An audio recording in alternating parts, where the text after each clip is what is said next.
What's going on, everyone?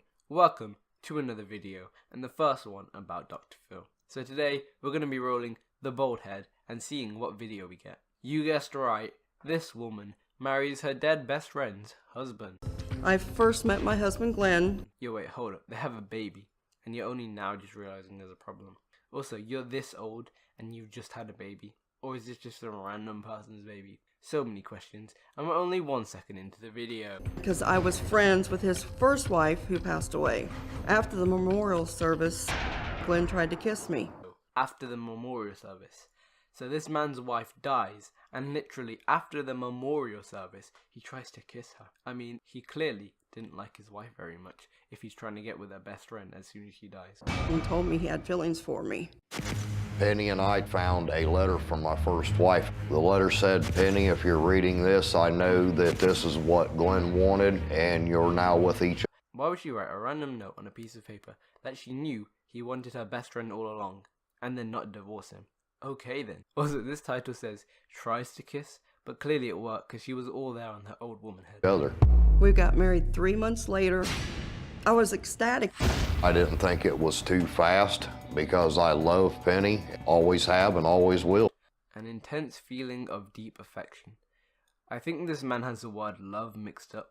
I think that his master plan was to marry this woman's best friend all along, knowing that she would die, and then yeeting straight into his now wife so that he could have consent from her best friend too. It's a little long-winded, but honestly, it seemed like any normal person would do it. And by the way, 3 months of dating is about how long year 7 relationships last. So this woman might want to rethink the time she takes to marry somebody. Unless she just be feeling lonely or something. I don't know. I should have noticed the red flags with him being so clingy and trying to win me over. Now I think that Glenn is controlling. He's verbally abusive. Making me think I don't know what I said. You're an idiot. He's angry. He's a liar. He's a narcissistic sociopath. Well then why do you marry him? And shouldn't you be going to couples counselling or something instead of thinking, nah, screw it, straight to Dr. Phil? I mean honestly, Dr. Phil is good and all, but you don't want to take all your problems to Jeremy Kyle American Edition.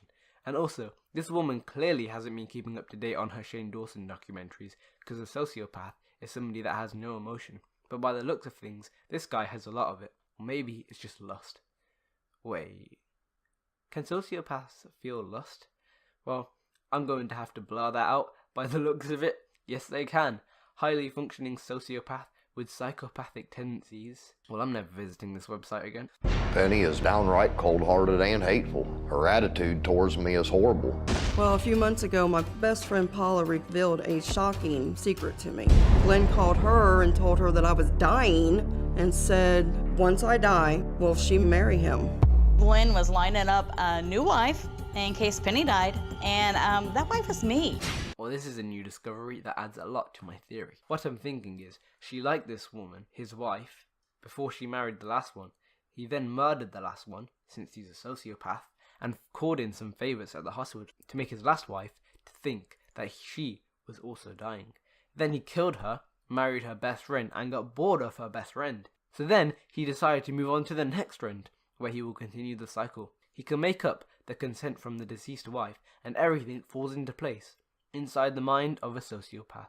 Shane Dawson hit me up. But then his plan backfired on this wife, since this woman decided that she was a psychopath and called up the good old doctor and decided to bring it onto TV. So we can't get away with any dodgy dealings, because she knew about his plan all. Okay, I'm going to stop now. What kind of husband would do that to his wife? One that's going to kill you. Paula is a liar. She's full of crap. Thought you loved her. A bit suspicious. The only thing I asked Paula is if something happened to Penny, if she would help take care of our daughter. I was right. They have a daughter. What the hell? This man looks like he's about 69 and she looks about 40. Some suspicious stuff going on here, to be honest. Glenn plays the victim and always makes excuses. I was secretly packing boxes to leave Glenn until he found out. I'm moving out. You did not know yet. No, Glenn, I did not. That's what I told you a month ago. No, that's what you told me a couple weeks ago. A couple weeks? A month? What's the difference? It's only a fortnight away. My trust is completely gone with Glenn. Now, your position is that you think he's done something that crossed the line in a big way. Yes, Right. totally.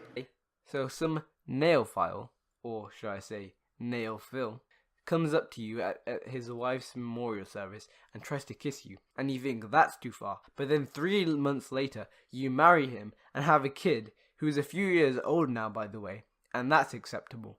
Well, okay then. He either has a slick way with words or... Yeah. But you say he made a move on you at his wife's memorial service. Yes, sir, he did. He leaned over and tried to kiss me, and I no, it's enough's enough. That crossed the line with you. Yes. Right? Yes, it totally crossed the line. That's a red flag, right? That tells you there's some flaw in this man's character that had to send up a red flag, right? It did. But you married him 3 months later. I know, I did. I know. And that, because he wooed me so bad. Nope, I was right. He has a slick way with words. He went out and he put billboards on his car. He put billboards on his car, and nobody thought that was creepy. What, did they have her face on or something? And halfway through putting billboards on his van, he gets a letter from the back of his ice cream van and says it's from his wife.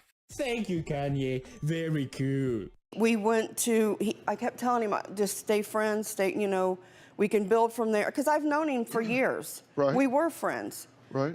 But his first wife and I were friends also. And I felt like I was disrespecting her. Okay? But you married him. He came up with a letter that supposedly Glenna wrote and said that she knew how her and Glenn spoke prior to her passing because she had cancer. She knew she was dying. And, he brought me up this letter that she supposedly wrote. And it said that she knew Glenn was going to pursue me and that I had her permission. Did it look like her handwriting? I really didn't know Glenna's handwriting. You didn't even know her handwriting. So you've known her for years, and she didn't write anything for you. Explains why she's dumb enough to marry someone who puts your face on their car. Yep. Uh-huh. You didn't know it was there until you found it? No, sir, I didn't.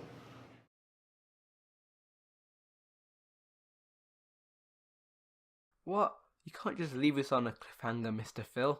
Well, anyway, that's going to be the video for today. I obviously can't show the whole episode on YouTube, but if you want to finish it, go and watch the Dr. Phil Show. Link's in the description. Just kidding, no it's not. Anyway, thanks for watching. Like, subscribe, and comment something random down below. And I'll see you in the next video. Peace out.